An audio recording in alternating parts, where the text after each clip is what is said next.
Olá pessoal, boa tarde. Vamos então para mais uma explicação dos exercícios dessa semana. Lembrando que no portal educacional vocês encontram o link com a explicação do conteúdo.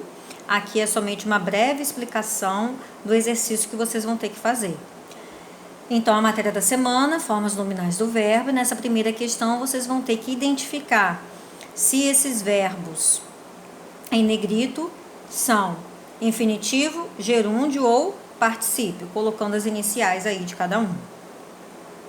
Na segunda questão, vocês vão ter que colocar qual é o infinitivo do verbo preferimos.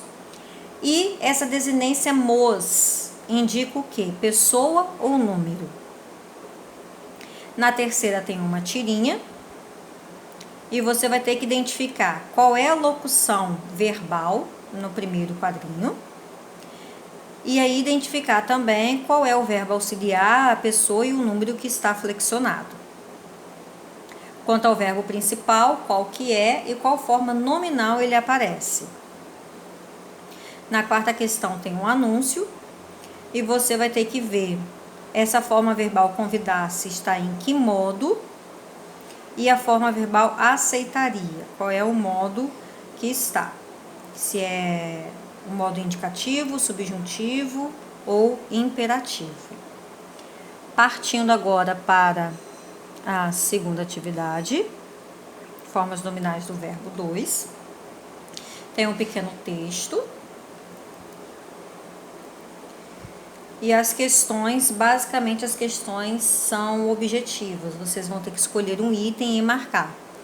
Na primeira questão, vocês vão ter que encontrar onde é que está um verbo na forma nominal, nesta frase aqui, qual é o verbo e qual é a forma nominal em que ele se encontra.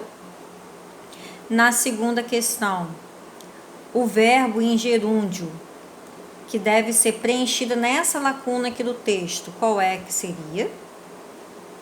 Na terceira,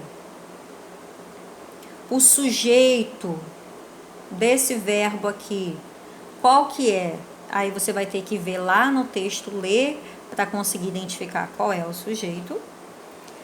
Na quarta questão, vocês vão ter que ver aí qual termo sublinhado é um verbo no infinitivo. Então, vocês vão ter que ver. Quinta. Nesse fragmento aqui, tem o que? Um verbo no particípio, no gerúndio, no infinitivo, no particípio. Vocês vão ter que ver aí.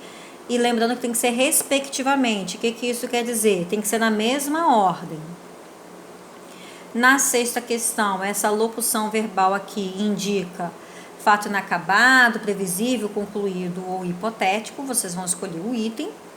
E na sétima e última questão, vocês vão ter que correlacionar, colocando 1 para verbo no infinitivo, 2 gerúndio e 3 no particípio.